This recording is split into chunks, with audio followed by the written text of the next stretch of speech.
안녕하십니까. 저는 JBK랩의 대표를 맡고 있는 장봉근 약사입니다.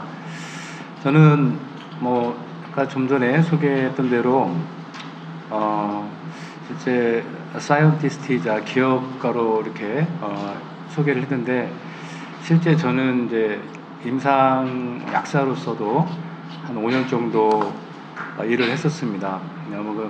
한 25년 정도 전의 일인데, 그 당시에 저는 한 4만 명 정도의 환자를 관리를 하고 있었는데, 그때는 약으로 모든 병을 케어할 수 있다, 이런 자신감과 어떤 도전 정신 이런 것들이 아주 충만한 젊은 시기였습니다. 그래서 의욕적으로 스테로이드와 제 항생제, 엔사이드 계통의 이런 소염 진통제를 정말 의욕적으로 많이 사용을 했습니다. 사용을 많이 하면서 제가 이제 느낀 결과는 이런 대증요법제를 가지고 만성질환을 케어한다는 것은 한계가 있는 게 아니라 불가능하다는 걸 깨닫게 됐고, 실제 이걸 불가능한 이런 약들이 왜 이렇게 약사들이 그 당시에는 처방을 했기 때문에, 의약분업 되기 전이기 때문에 이걸 계속 가져가야 되나라고 하는 양심과 저의 앞으로 정체성의 문제에 이렇게 부딪히게 되었습니다. 그래서 저는 사실 이제 그때부터 이 식품과 한약을 통해서 그걸 해결하고자 하는 그런 준비와 또 노력을 하던 차에 의약분업이 됐고, 그때 그래서 이제 의약분업이 된 상태에서 2000년 3월에 저는 이제 벤처 기업을 천연물을 활용해서 신약과 기능성 소재를 만드는 이 벤처 기업을 지금으로부터 약 20년 전에 창업을 했습니다. 그래서 이제 제가 이제 이런 만성질환을 치료할 수 있는 천연물 신약, 여기에 이제 도전장을 내밀게 됐는데요. 이제 그 이후로 저희들이 한 일은 이 천연물에서 이런 약효 성분을 뽑아내는 그런 일종의 표준화 기술, 그리고 표준화된 물질을 동물이나 세포 또 인체에 투여했을 때 그런 안정성과 효능, 이런 부분에 대해서 사실은 약대에 다니면서나 약국을 하면서 전혀 제가 볼 수 없었던 그런 환경이었기 때문에 굉장히 처음에 굉장히 어려움이 많았고 굉장히 실패도 많이 했었습니다. 그런 과정에서 제가 이제 병이 왜 생기나, 그리고 우리가 실제 왜 현대의학은 만성질병의 치료에 실패했나, 아주 근본적인 질문을 하게 되었습니다. 그래서 이제 병이 생기는 원인을 정확하게 알게 되었습니다. 그리고 병이 안 걸리는 방법을 알게 되니까 병이 치료할 수 있는 방법도 사실은 병을 예방하는 데서 출발이 된다. 병의 예방과 병의 치료는 실제 종이 한 장 차이고 앞면과 뒷면 차이일 수도 있다. 이런 가정을 하게 되었습니다. 그래서 저는 여러 개의 약이, 여러 개의 식물이 많은 어떤 우리가 복합적으로 처방을 했을 때 병이 낫는다, 이렇게 가정을 할 수도 있겠지만, 실제 아주 강력한 식물에서 뽑아낸 이런 성분들이 몇 가지의 성분만으로도 질병을 우리가 예방하거나 치료할 수 있다는 그런 임상 사례들을 확인을 하게 되었습니다. 제가 오늘 발표하는 내용은 지난 20년간의 임상 사례들을 토대로 해서 그 메커니즘을 규명한 이론이 되겠습니다. 제가 그동안 경험한 임상 사례는 약 한 60만 건에 달하고, 그 임상 사례 60만 건은 기존의 메디케이션을 병용하지 않은 그런 환자들 케이스를 주로 다루었고, 일부는 메디케이션과 병용을 하면서 이제 나중에 메디케이션을 중지하고, 마지막에는 이런 천연몰요법으로 완치시킨 이런 사례들이 되겠습니다. 네. OPNT를 활용한 만성 난치성 질환의 예방 및 치료. 여기서 OPNT는 O는 오소셀룰러, 이게 이제 세포를 바로 잡는다는 이런 의미가 되겠습니다. 퍼스널라이즈드는 이제 각각의 개인의 체질이나 증상에 맞는, 또 질병에 맞는 뉴트리션 세라피, 그러니까 영양요법이 되겠습니다. 좀 더 설명을 해드리면, 세포 유전자와 세포 기능을 바로 잡는다. 네. 옛날에 그 분자교정요법이라는 그런 학문이 있었는데요. 분자교정요법은 세포교정과는 많이 다릅니다. 분자교정은 분자 상태의 영양소를 인체에 넣어서 이제 그 몸을 바로잡는다는 뜻이고요. 이 세포교정은 세포가 필요로 하는 아주 기본적이고 베이직한 성분을 넣어줌으로써 세포 유전자가 바뀌고, 그 세포 유전자를 후성 유전체라고 이렇게 말을 할 수 있습니다. 그래서 근본적으로 대증요법이 아닌 세포의 유전 기능을 바로잡는다. 한 가지 참고로 예를 들면, 주름을 치료하기 위해서 또는 이 결합조직 질환을 치료하기 위해서 콜라겐을 쓴다. 그러면 이 콜라겐 같은 경우에는 사실은 기본적인 단순한 영양 보충요법이 되겠고, 그 콜라겐을 만드는 파이브로블라스트, HDF라고 하는 인간 피부 파이브로블라스트라는 피부 섬유 아세포라고 합니다. 그 피부 섬유 아세포의 세포 기능을, 세포 유전자를 되돌리는 방법, 아주 근본적인 방법을 우리가 OPNT다 이렇게 이해를 하시면 돼요. 그러니까 단순히 콜라겐만 넣어주는 것은, 콜라겐을 안 넣어주면 실제 다시 옛날 증상으로 되돌아갈 수가 있고,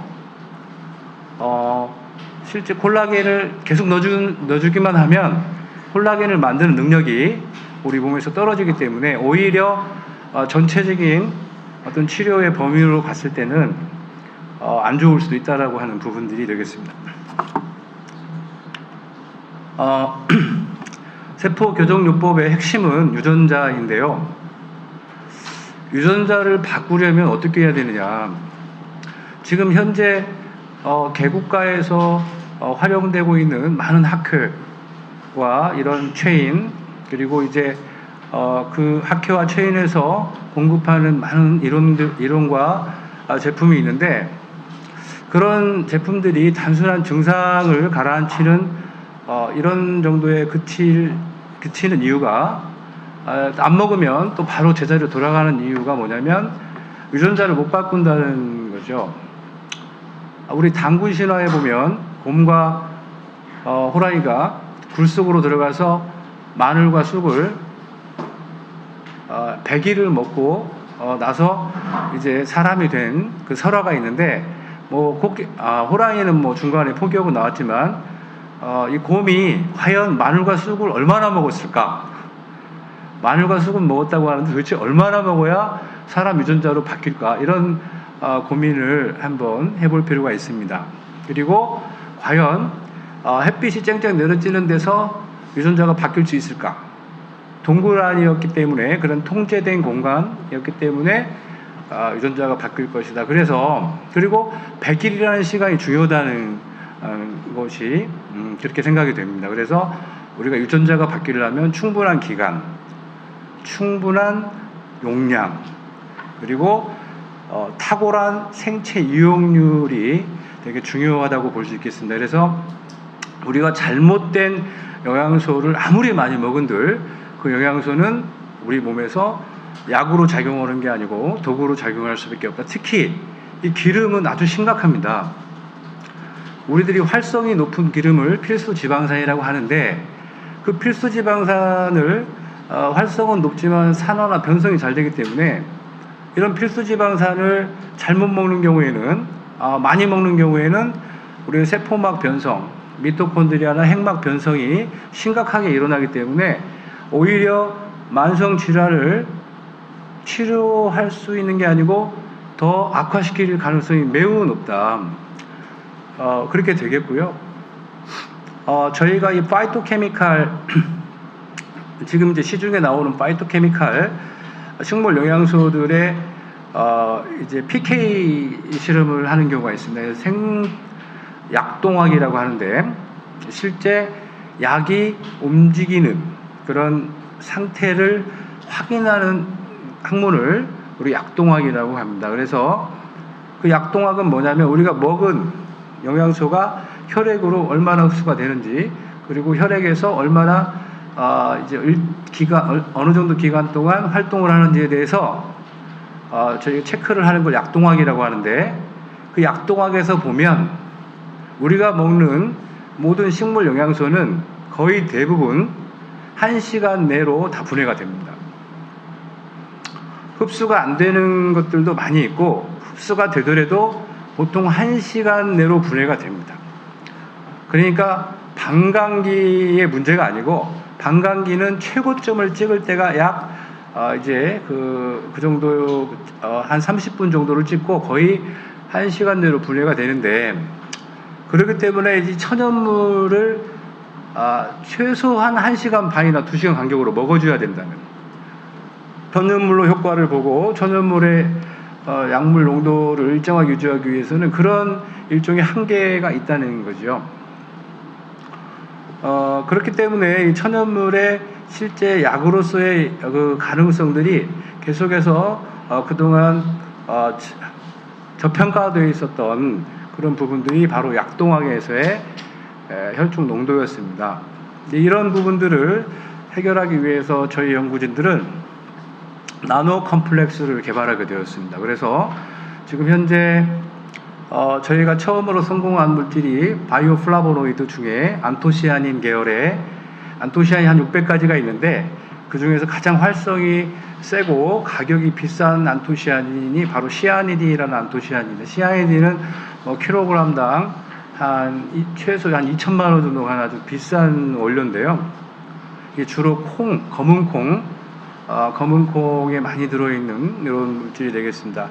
저희는 이제 그런 아로니아로부터 시아니딘을 확보를 했는데 이게 이제 실제 우리 몸에 들어가면 1시간 내에 다 생분해가 돼 버리기 때문에 그런다고 해도 그동안 나노복합체를 먹지 않고 일반 시아니딘을 먹은 사람들도 그렇게 드라마틱한 효과를 볼 수 있었던 이유는 1시간 동안 피가 몇 번을 도냐면 우리가 실제 건강한 성인 같은 경우에 하루에 2,000번을 전신을 돌기 때문에 우리가 1시간으로 놓고 보면 100번, 네, 약 한 80번 정도는 우리 몸에 그 성분이 갈 수 있다는 얘기가 나옵니다. 그래서 그런 효과가 나타나지 않았나. 만약에 우리가 이제 나노 컴플렉스를 쓰게 됐을 때 실제 생체 이용률은 4배에서 10배까지 올라가기 때문에 약으로서의 저희들이 승인 가능성도 많아지고 있습니다. 참고로 저희 회사는 파이토 메디신 파트와 NCE 파트 두 가지의 신약 개발 능력을 갖고 있고 실제 신약 개발 연구소를 보유하고 있는데 NCE라는 것은 합성 신약 의약품이고요. 그다음에 이제 파이토 메디신은 천연물 의약품이다 이렇게 보시면 되겠습니다. 천연물 의약품이 약으로서 효과 승인을 못 받는 것은 아까 빠른 생분해, 그 다음에 지표 물질의 불안전성 이런 것 때문인데 저희 셀메드 제품에는 이 두 가지의 문제를 해결한 나노 컴플렉스를 화해서 이제 제품을 만들고 있습니다. 그리고 여기 보시면 어느 정도 복용을 해야 이게 유전자가 바뀌느냐, 보통 4개월에서 12개월 정도 소요가 되고요. 이 지금 제가 참고로 리놀렌산을 이렇게 써놨는데요. 리놀렌산이 이게 이제 오메가3입니다. 이 오메가3인데 오메가3가 최소한 5,000ml 이상 들어가야 우리의 유전자가 바뀌는데, 실제 지금 시중에 나와 있는 오메가3가 캡슐 상태에서 먹었을 때 최대한 먹어도 1000mg 오메가3 자체로 1000mg 정도밖에 안 되기 때문에 이런 함량의 문제, 그 다음에 퀄리티, 무산화라고 하는 이런 퀄리티나 무변성의 문제, 이런 두 가지 문제들이 실제 임상에서 확실한 효과를 보고자 하는 약상인들의 걸림돌이 가장 큰 블록이 되지 않았나 이렇게 생각을 하고 있습니다. OPNT의 메커니즘은 저도 깜짝 놀랐지만 예전에 저희 학교의 그 교수님께서 once ulcer, always ulcer 이런 말씀을 하셨습니다. 그러니까 한번 교양은 영원한 교양이다. 그래서 교양은 치료할 수 없다. 이렇게 말씀을 하셨는데 저는 이제 그 말을 반박을 하고 싶습니다. 이게 뭐냐면 이건 옛날 메커니즘입니다. 염증 세포는 염증 세포를 낳는다.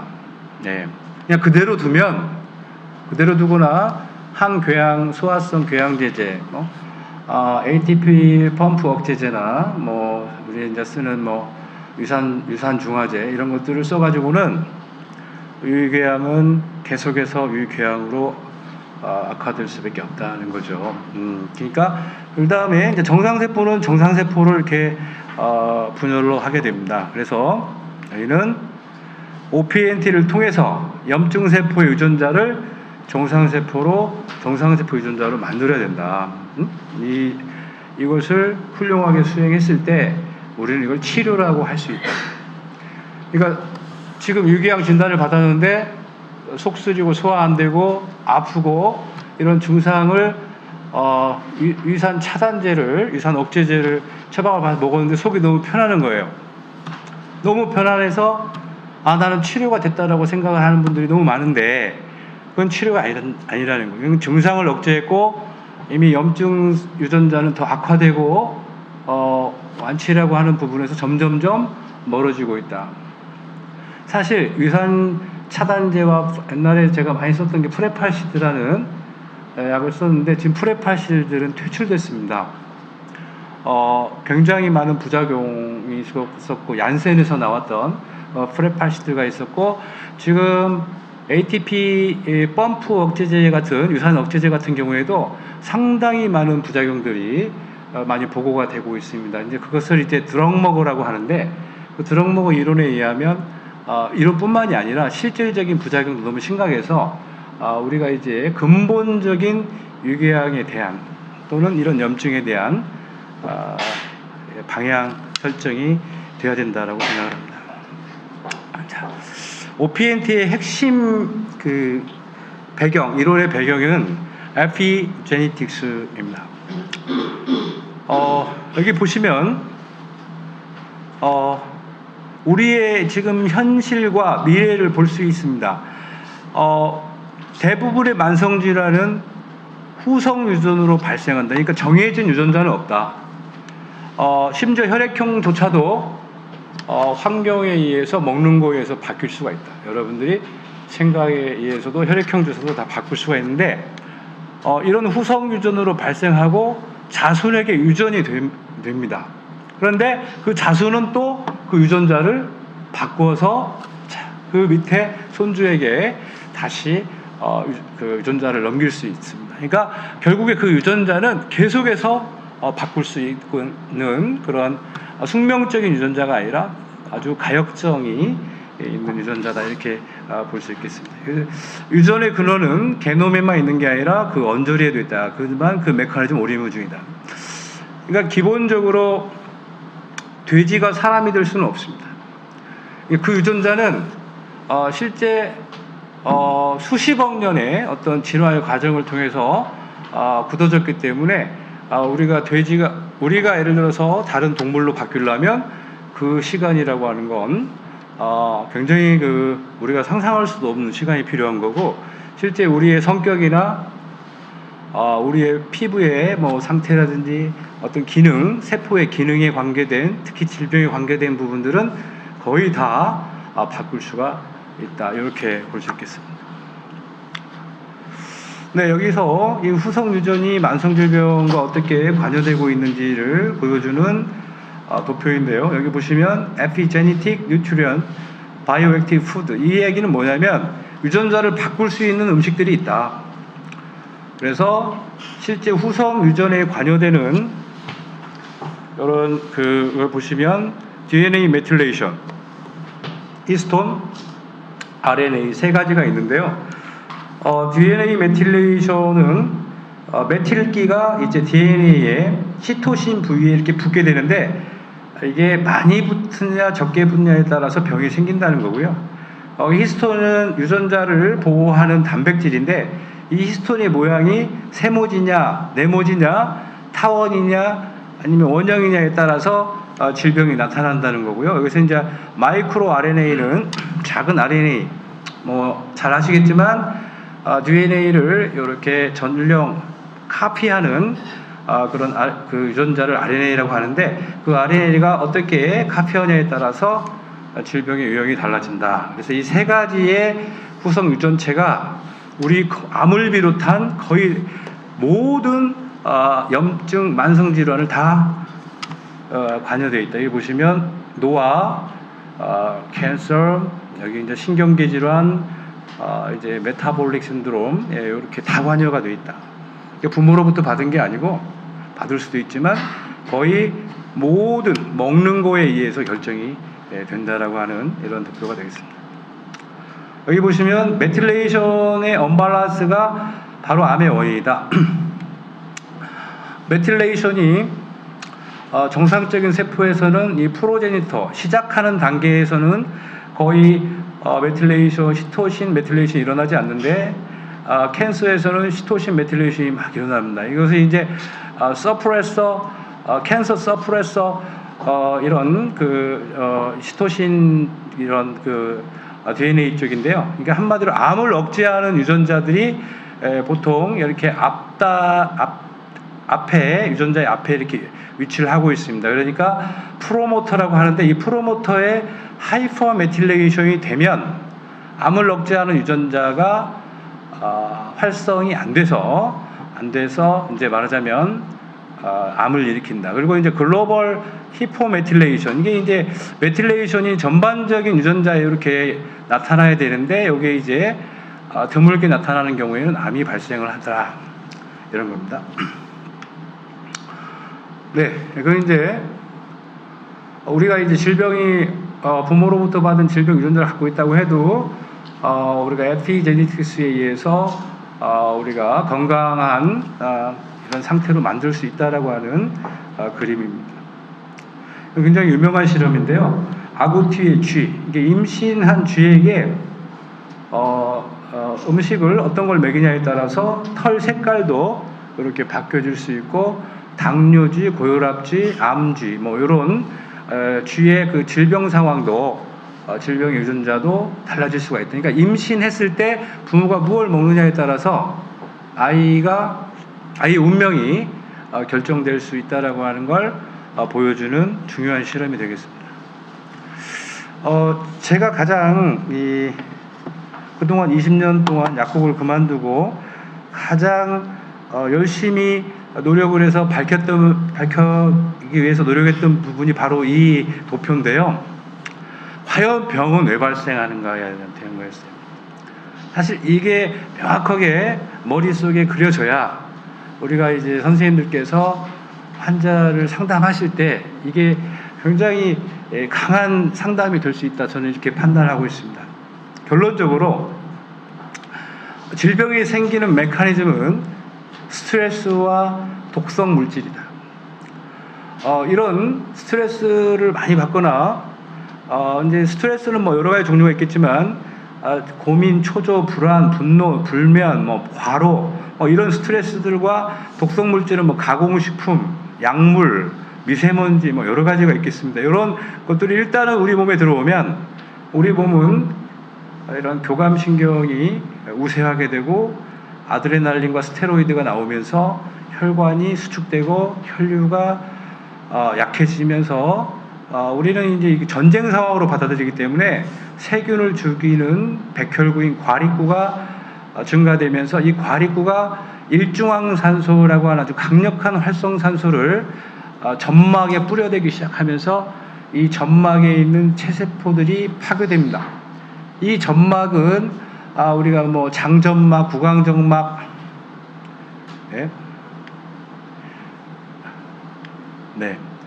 장점막, 구강정막 모든 정막의 세포들이 다 파괴되는데요.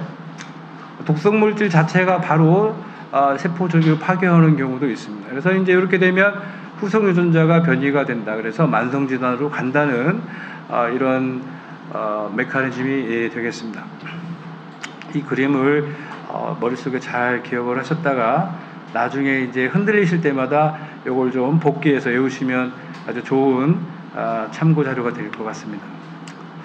그래서 이걸 갖다가 이제 질병을 회복하기 위해서는 먼저 해독이 돼야 된다는 거죠. 예방이 되어야 이거 수성유전자가 복구될 수 있는 아주 중요한 이론인데요.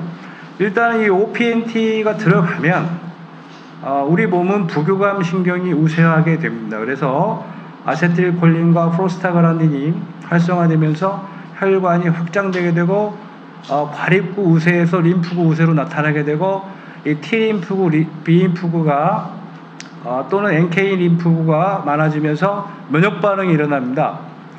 실제 혈류량이 많아지고 면역 반응이 일어나니까 여기서 이제 우리는 염증으로 알고 있지만 사실은 이제 면역 반응인 거죠. 그러면서 이제 붓고 아프고 열나고 가렵고 빨갛고 막 이런 우리가 소위 말하는 염증 증상들이 막 나타납니다. 이럴 때 사실은 이제 만성 질환이 제거되고 있는 중인데 세포가 제거되고 있는데 대부분 2단계에서 이제 병원에 가거나 약국에 왔을 때 보통 병원이나 약국에서는 이 증상을 억제하는 약을 거의 대부분 쓰게 됩니다. 그러니까 뭐 항히스타민이나 스테로이드, 소염 진통제들이 다 이제 실질적으로 이런 만성 질환 세포를 억제하는 우리의 자연치유 반응을 이제 가로막는 거죠.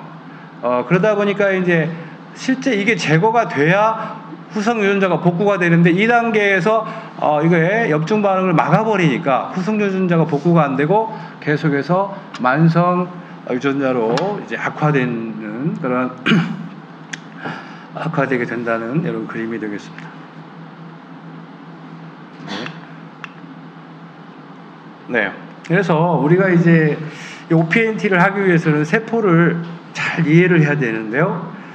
세포가 하고 있는 일 중에 4가지 중요한 일들이 있습니다. 일단 핵부터 알아보면 핵은 유전자를 합성하는 곳이다. 그래서 핵은 이런 역할을 하고 유전자는 뭐냐? 도대체 유전자는 뭐냐? 유전자는 단백질이다는 거죠.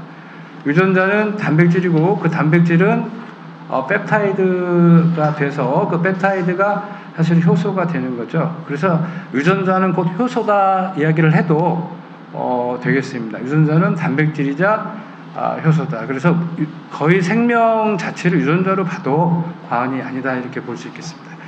그러니까 이 DNA와 히스톤이 문제가 있다는 것은 유전자를 합성하지 못한다 이런 병이 되겠고요. 그 다음에 이 미토콘드리아는 에너지를 합성하는데 여기도 DNA가 있습니다. 그 다음에 생체막은 바이오 액티브 오메가가 필요하고요. 이게 산화가 되거나 변성이 되거나 하는 오메가는 생체막에서 역할을 하지 못한다. 그래서 세포 신호 전달 물질의 수용체 역할을 하지 못하기 때문에 실질적으로 핵까지 전달을 못하는 거죠. 이 세포막이 산화되어 있으면 그러니까 이 세포로서 죽은 집이 된다. 그래서 이 생체막의 건강에 매우 중요하다 이렇게 볼 수 있겠습니다. 그다음에 이제 마지막으로 모든 세포는 다 이 항산화 요소 시스템을 가지고 있습니다. SOD, 그다음에 CTS, GPX, 요건 이제 카탈라이즈, 요거는 이제 글루타시온 퍼옥시데이즈, 슈퍼 옥사이드 디뮤테이즈, 뭐 이런 세 개의 항산화 효소 시스템을 우리의 100조개가 되는 모든 세포들이 다 가지고 있습니다. 이걸 간세포만 가지고 있는 게 아닌데, 이게 만약에 정말 어떤 운이 나쁘게도 또는 아니면 부모님부터 받은 유전자가 잘못되게도 근육에 이 세 개의 항산화 유전자가 부족하거나 결핍이 되어 있다면 근육에서 어떤 병이 생길까요? 네? 근육에 항산화 효소 시스템이 망가져 있다면 가장 먼저 나타나는 병이 어떤 병일까요? 맞습니다. 루게릭입니다. 그래서 실제 이 루게릭이라는 병도 근본적으로는 항산화 효소 시스템이 망가져서 오는 거다. 알츠하이머 치매나 파킨슨 치매, 이 부분도 마찬가지입니다. 우리가 이 항산화 효소 시스템이라는 건 매우 중요하고 세포의 기능이 망가지는 가장 중요한 원인이 되겠습니다. 그래서 웬만한 병에 항산화제, 좋은 항산화제만 먹어도 웬만한 병을 다 예방할 수 있다라는 말이 여기서 나오는 말이 되겠습니다. 여기서 이제 항산화 시스템하고는 별도로 이제 피토크롬 P450을 활용한 해독 시스템이 있는데요. 우리가 간은 2단계 패스웨이를 통해서 이 독소를 해독하는데 첫 번째 독소는 시토크롬 P450을 통해서 합니다. 이 알코올에서 아세탈데히드로 바뀔 때 시토크롬 P450을 통해서 바뀌고, 그 2단계에서 포화 반응이나 다른 반응을 통해서 이제 아세탈데히드를 물로 이렇게 만드는 작용을 하는데, 어쨌든 이 해독 시스템은 항산화 요소 시스템하고는 별개로 주로 간에서 전체 우리 해독 시스템의 90%를 움직이고 있습니다. 그러니까 간이 망가지면 1차적으로 해독 시스템이 망가지기 때문에 우리 온몸이 다 독소로 이제 공격을 받는다, 이렇게 할 수 있겠습니다. 그러니까 무조건 우리 몸에 독소가 들어오면 간에서 90%를 우리가 해독을 하고 1차 해독, 2차 해독을 해서 내려보낸다. 실제 제가 이제 이걸 계속 강조하는 이유는 암에 잘 걸리는 분들이 이런 시토크롬 P450과 그 다음에 이 포압 쪽에 2단계 세컨드 패스웨이에 문제가 많은 부분들이 지금 밝혀지고 있습니다. 암에 안 걸리려면 항산화 요소 시스템과 해독 시스템을 완벽하게 보충할 수 있는 항산화제와 해독제를 복용하면 암을 예방할 수 있다, 이렇게 말씀드릴 수 있겠습니다. 네, OPNT 핵심 물질이 되겠습니다. 실제 이제 소화, 해독, 혈류, 면역, 복구, 이런 주요 시스템인데, 시아플렉스, 유파플렉스, 클로플렉스, 요거는 이제 제가 그 제품을 설명하는 활용 시간에 제가 말씀드리는 걸로 이렇게 하겠습니다. 죄송합니다. 네. 저희 셀메드의 그 이론을 가장 강력하게 이제 해결할 수 있는, 그리고 가장 중요한 물질이 바로 이 시아플렉스인데요. 이 시아플렉스는 활성산소종, 중금속 방사능, 발암물질, 산화콜레스테롤, 산화물질을 세포 밖의 단계, 그다음에 세포 내에서 완벽하게 차단시킬 수 있는 아주 초강력 세포해독 물질이다, 이렇게 나와 있습니다. 세포막을 보호하고 핵을 보호하고 미토콘드리아를 보호한다. 그래서 아까 말씀드린 항산화 요소 시스템과 해독 시스템을 두 가지를 다 해결할 수 있는 외부 보충 물질이다, 이렇게 이해하시면 되겠습니다. 유파플렉스는 이런 세포막을 구성하는 아주 깨끗한 필수 지방산인데요. 액티브 오메가라고도 이렇게 합니다. 그래서 산화가 전혀 일어나지 않은 필수 지방산이다, 노유파라고도 이렇게 부릅니다. 세포막을 구성하고 프로스타글란딘의 전구체가 되겠습니다. 프로스타글란딘은 프로스타글란딘 E1,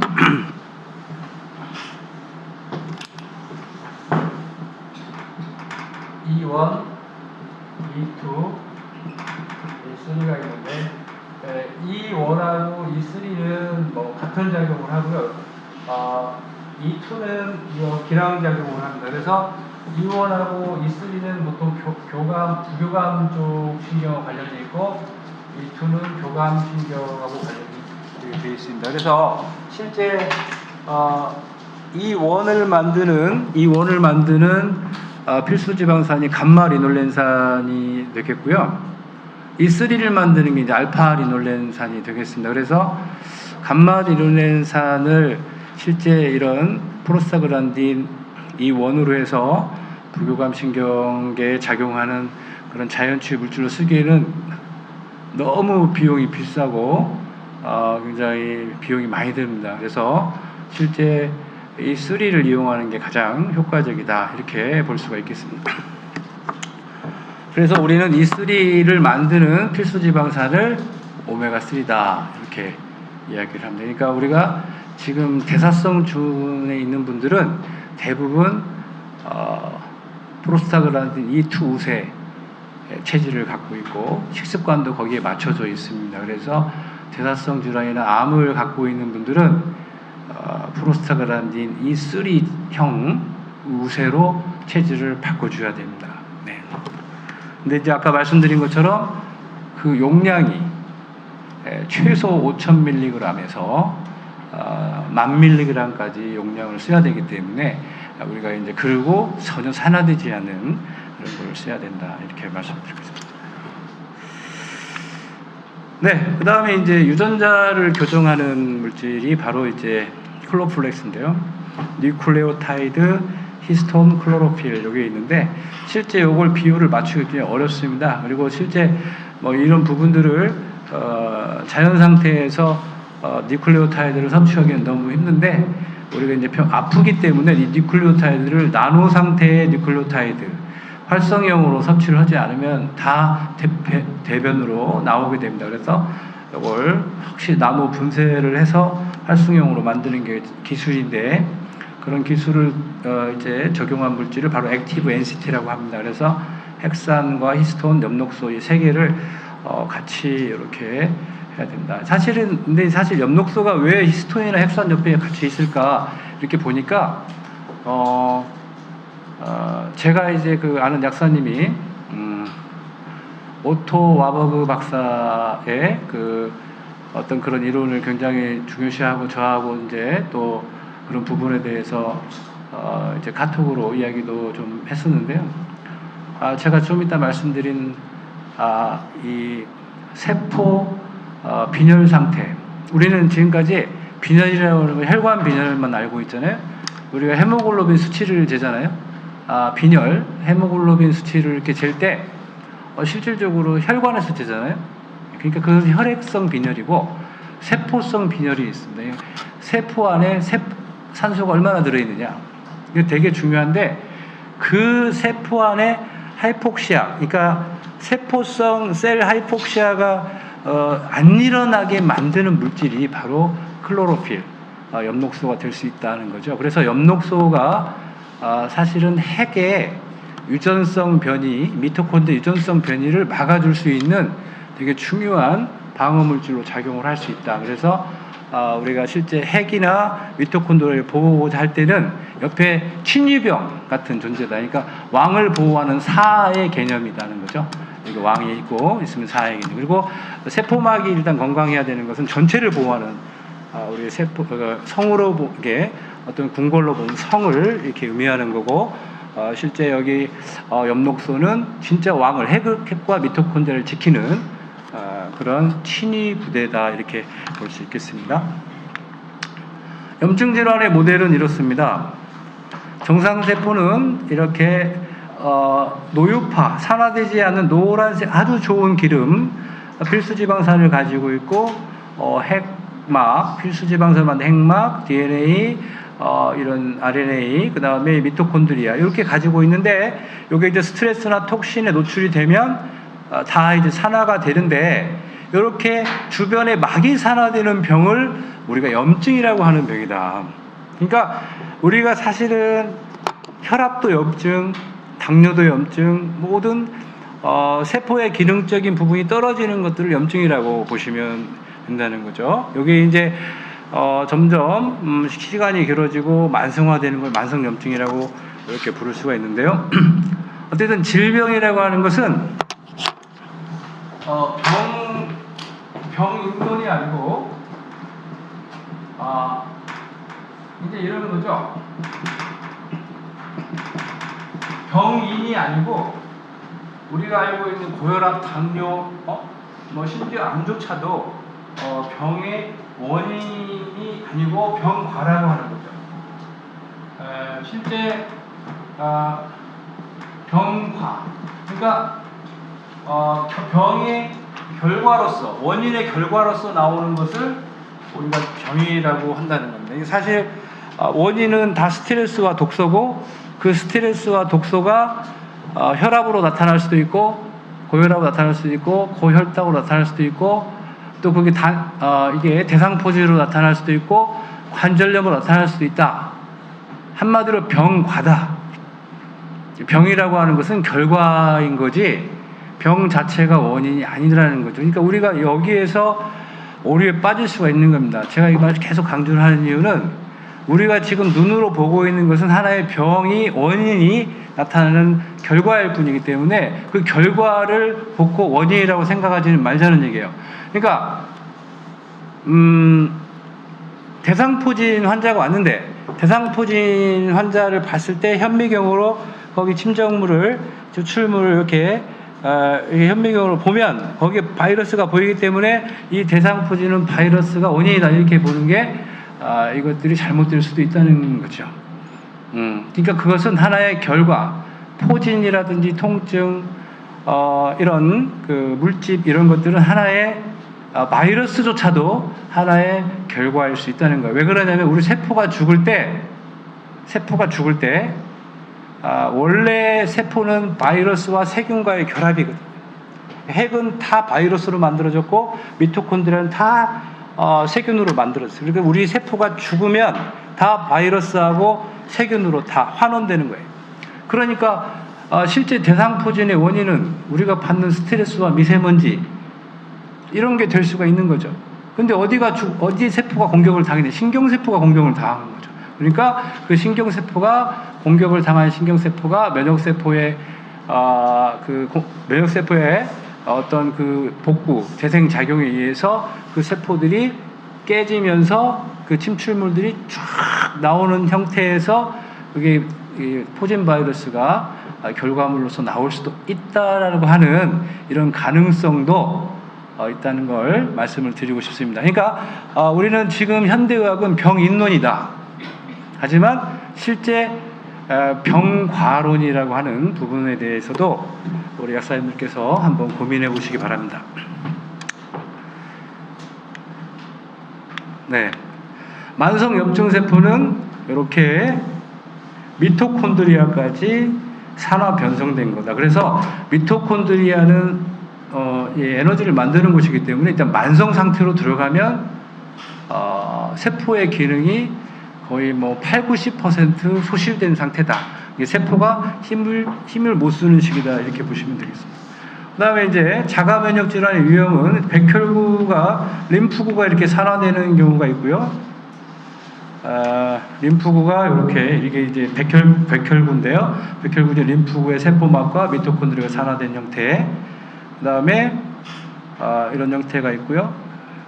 네, 잠깐만요. 네, 맞네요.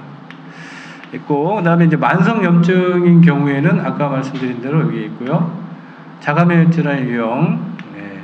그 다음에 콜라겐이 이렇게 산화되는 경우가 있습니다. 콜라겐이 이렇게 트리플 구조를 갖고 있는데 트리플 헬릭스 구조죠. 이렇게 이제 우리 이중나선이라고 DNA는 이중나선인데 콜라겐은 삼중나선이에요. 그래서 아주 견고하게 이렇게 매듭이 져 있는데 이게 유황으로 이렇게 매듭이 져 있습니다. 이게 스트레스를 받으면 또 독소의 공격을 받으면 콜라겐이 이렇게 풀리게 됩니다. 이제 이런 콜라겐이 풀리는 병을 우리가 콜라겐 디지즈, 즉 자가면역 질환이다 이렇게 불린다. 그래서 여러분들이 자가면역 질환을 한번 잘 보시면 다 콜라겐이 있는 부위에서 일어난다. 근데 실질적으로 이렇게 콜라겐과 백혈구 이상으로 오는 자가면역 질환들이 복합적으로 오는 경우가 거의 많습니다. 그래서 치료를 할 때는 백혈구와 콜라겐을 같이 병용을 시키는 게 더 효과적이다 이렇게 말씀드립니다.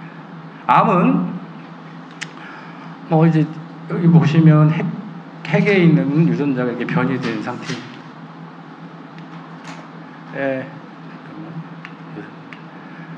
질병을 예방하려면 어떻게 해야 되냐? 시아플렉스를 먹으면 어쨌든 우리 몸의 활성산소와 독성 물질을 다 이제 무력화시키기 때문에 아주 거의 완벽하게 우리 질병을 예방할 수가 있다. 그러니까 즉 모든 질병을 예방할 수 있는 거죠. 염증, 만성염증, 자가면역 질환, 암, 이 네 가지를 아까 확실한 이론, 활성산소와 독성 물질을 제거하는 이런 이론에 의해서 세포를 보호하는 결과를 낳게 됩니다.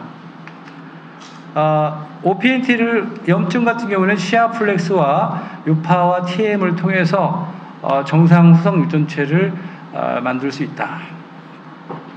보통 한 2개월에서 4개월 정도 소요되고요. 만성염증 같은 경우에는 시아플렉스, 유파플렉스, 클로플렉스, TM플렉스를 통해서 이제 보통 4개월에서 8개월 정도의 교정 기간이 필요합니다. 자가면역 질환은 시아플렉스, 유파, 클로에다 TM의 콜라플렉스, 아까 이제 콜라겐 활성형 콜라겐을 넣어줌으로써 이것도 그렇지만 이것도 4개월에서 8개월 정도 필요한데 자가면역 질환이 오래된 경우에는 12개월까지 필요한 경우도 있습니다. 그러니까 12개월이면 실제 다 완치가 가능합니다.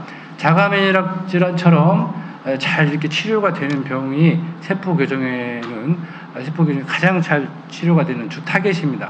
우리가 봤을 때는 우리 의료인 약선인들을 통한 의료인들이 봤을 때는 자가면역 난치병이라고 보지만 확실한 메커니즘이 있어요. 아까 말씀드린 대로 스트레스와 독성 물질에서 오기 때문에 이것들을 막아주면 우리 몸은 저절로 회복하는 능력을 갖게 된다. 이렇게 볼 수가 있겠습니다.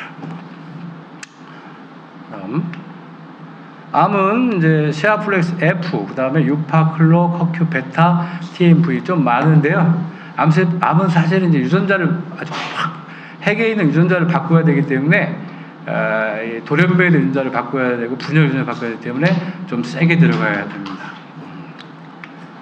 네, 이 혈관과 염증을 보면 이건 좀 재미난데요. 정상적인 혈관은 4차선인데 혈관이 수축되면 이 3차선으로 이렇게 수축이 되는데 사실은 이제 우리가 아침에 눈을 뜨면 잠잘 때는 다 4차선이에요. 근데 이제 눈을 뜨는 순간에 3차선으로 바뀌고 또 직장에 나가면 2차선으로 바뀝니다. 이게 사실은 스트레스를 받을 수밖에 없는 거고 태양이 떠오르면 우리 혈관이 이렇게 수축이 되는데요. 그래서 우리가 혈압이나 혈당이 낮에 상승하고 밤에 떨어지는 이유도 바로 이런 게 되겠는데 림프구, 산소, 혈산소 다 감소합니다. 그런데 이럴 때 우리 주변에는 염증 세포들이 많이 생깁니다. 그래서 혈관이 좁아지면 좁아질수록 ROS, 활성산소가 많아지고 주변의 염증 세포들이 다발하게 된다. 그다음에 이제 요건 이제 만성 염증 상태에 있는 분들의 혈관 상태인데 보통 2차선으로 항상 고정화되어 있다는 이런 분들은 만성 염증인 경우에 그래서 대부분 보면 혈압과 혈당이 다 올라가는 상태가 되어 있어요. 그 다음에 림프구, 면역력도 감소되어 있고 산소도 부족하고 활성산소가 많아요. 이런 분들은 항상 하이폭시아가 이루어지는 거예요. 세포성 빈혈이 계속 있습니다. 그래서 몸도 차가워요. 이게 피가 잘 안 돌고 그러니까 몸도 차갑고 그리고 암으로 갈 수 있는 이런 상태가 된 거죠. 암인 경우에는 거의 혈관이 이렇게 막혀 있다고 볼 정도로 혈관이 활동을 안 씁니다. 그래서 암 환자들은 일단 혈관을 빨리 확보를 해서 산소를 넣어줘서 산소를 정상적인 산소 포화도를 만들어주는 것이 암을 이렇게 우리가 개선시킬 수 있는 유일한 방법이다라고 봅니다. 동맥경화가 혈관이 좁아지는 병인데요. 이 동맥경화가 유발하는 병이 이렇게 많이 있습니다. 심근경색, 뇌경색, 뇌출혈, 정맥류, 노화, 당뇨, 신장, 백내장, 녹내장, 망막증, 암, 뭐 이런 간경화, 뭐 이런 백혈병, 불임, 뭐 조숙증, 뭐 성조숙증 이런 것들이 심지어 아토피나 알러지 이런 것들도 사실 지금 남자분들의 그 섹슈얼 디스펑션, 발기부전 중에 거의 80%가 동맥경화의 원인이 됩니다. 그래서 동맥경화가 좋아지면 이게 발기부전도 성기능도 좋아지는 애를 많이 확인할 수 있었습니다. 그래서 여기 보시면 동맥경화가 왜 생기느냐, 여기 보시면 스트레스와 제노바이오틱스, 이건 이제 뭐 생체 이물질인데요. 우리 몸에서 어떤 독성 물질로 받아들이는 게 우리 혈관 세포로 들어오게 되면 여기서 보시면 이제 바로 직접적으로 혈관 내피 세포를 데미지 손상을 입히는 경우와 LDL을 산화시키는 이 두 가지 형태로 우리 혈관을 공격하게 되는데 이렇게 혈관이 손상이 되면 이 손상된 혈관이 폼셀을 형성하는 이런 이제 물질들을 사이토카인을 많이 만들어내게 됩니다. 그리고 LDL이 산화되면 이 산화된 LDL을 실제 매크로파지 대식세포가 이제 잡아먹습니다. 그래서 이걸 대식세포가 그 매크로파지가 OXLDL을 잡아먹은 이 상태를 폼셀이라고 하고, 이 폼셀이 플라크를 형성을 하게 되는데 거기에 활성산소가 이제 그 촉진하는 물질로 작용을 하는 겁니다. 여기 보시면 재밌는 그림인데요. 이게 콜레스테롤이 산화 콜레스테롤을 만들고 산화 콜레스테롤이 거품 세포를 만들어서 동맥경화 세포가 된다는 이건데, 여기 보시면 여기 지금 솜털처럼 생긴 게 바로 이제 매크로파지입니다. 서큘레이팅 모노사이트라고 해서 당구라고 하는데, 요게 이제 혈관 내피 세포를 자기 마음대로 이동할 수 있습니다. 그 다음에 여기 노란 게 LDL입니다. 네이티브 LDL. 이건 사실 좋은 콜레스테롤이고요. 요게 이제 이렇게 서로 세포 안팎을, 혈관 안팎을 왔다 갔다 할 수 있는데요. 요게 우리 몸에 있는 스트레스를 받거나 아니면 독소에서 이렇게 산화가 됩니다. OXLDL이 되면 이 당구가 이게 이 아까 말씀드린 매크로파지가 이걸 잡아먹습니다. 잡아먹어서 이게 점점 사이즈를 좀 키우게 되는데, 이런 상태를 우리가 거품세포라고 한다. 그러니까 우리가 잘못 알고 있는 것은 콜레스테롤이 거품세포를 만드는 게 아니고, 실제 콜레스테롤이 활성산소에 의해서 산화가 되고, 그 산화된 콜레스테롤을 이 매크로파지가 잡아먹었을 때 이것을 우리가 동맥경화의 원인인 거품세포라고 본다. 그래서 실제 콜레스테롤을 낮추는 이 스타틴 약은 그 원인요법제가 아니고 어찌 보면 굉장히 잘못된 부분들이다. 그래서 실제 여기서의 원인요법은 콜레스테롤이 문제가 아니고 산화된 콜레스테롤이 문제다. 이렇게 볼 수가 있겠습니다. 그래서 지금 스타틴이라는 약은 실제 미국이나 유럽에서는 판금 조치가 된 약들이 굉장히 많이 있어요. 판금이라고 하는 판매 금지인데, 왜 그러냐면 이게 이제 간에 그 콜레스테롤 합성 억제 기전으로 가는데, 그 수용체가 췌장에도 있어요. 뇌에도 있고 심장에도 있어요. 그래서 그 수용체가 효소 억제 수용체인데, 그 수용체를 억제해 버리니까 심장 기능이 이제 멈추는 거죠. 그래서 심장마비로 1년에 수만 명이 지금 죽고요. 그다음에 이제 뇌 쪽에도 상당히 문제를 많이 일으키고, 간 쪽에도 문제도 많이 일으키고, 췌장도 문제를 많이 일으켜서 현재적으로는 판매 금지가 된 약이 스타틴인데, 실제 이게 리피도라는 상품명으로 처방이 되고 있죠. 스타틴 제제가. 이 약도 그런 지금 외국에서는 판매 금지된 약들, 미국은 주마다 좀 다르는데 그런 주들이 굉장히 많은 걸로 알고 있고, 유럽에서는 판매 금지된 나라들이 굉장히 많이 있습니다. 그 왜 그러냐면 부작용이 굉장히 많기 때문입니다. 우리가 생각하는 부작용보다 아주 어마어마한 부작용을 갖고 있으니 원인을 잘못 본 거죠. 여기서 동맥경화의 원인은 콜레스테롤이 아니고 산화 콜레스테롤이다. 이 산화 콜레스테롤을, 그러니까 거품세포는 콜레스테롤이 아무리 많아도 잡아먹지 않습니다. 그러니까 우리가 잘못 알고 있는 게 있죠. 매크로파지는 절대 콜레스테롤을 먹지 않아요.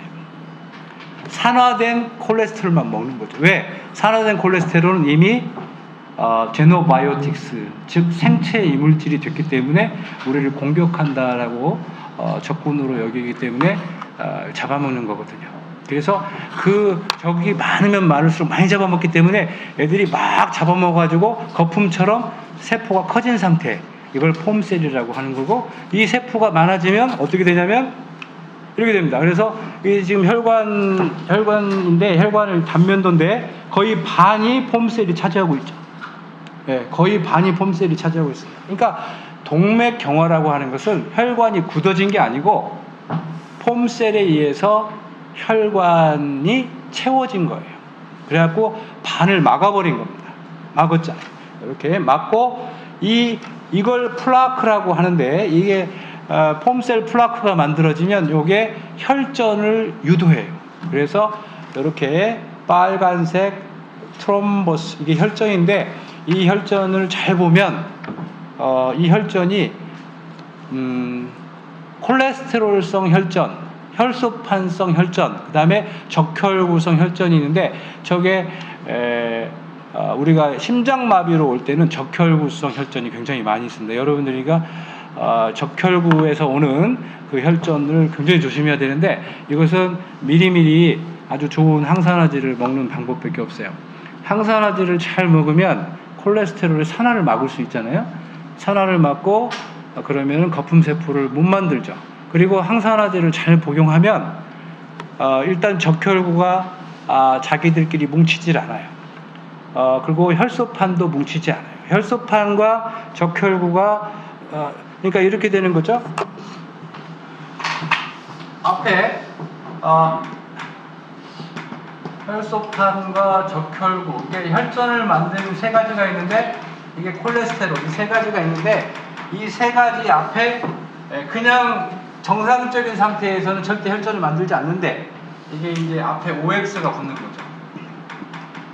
아까 제가 말씀드린 대로 세포막이 산화돼, 혈소판의 세포막, 적혈구의 세포막, 이게 산화되면 이게 바로 우리가 이제 그 혈전을 만들어서 심장마비를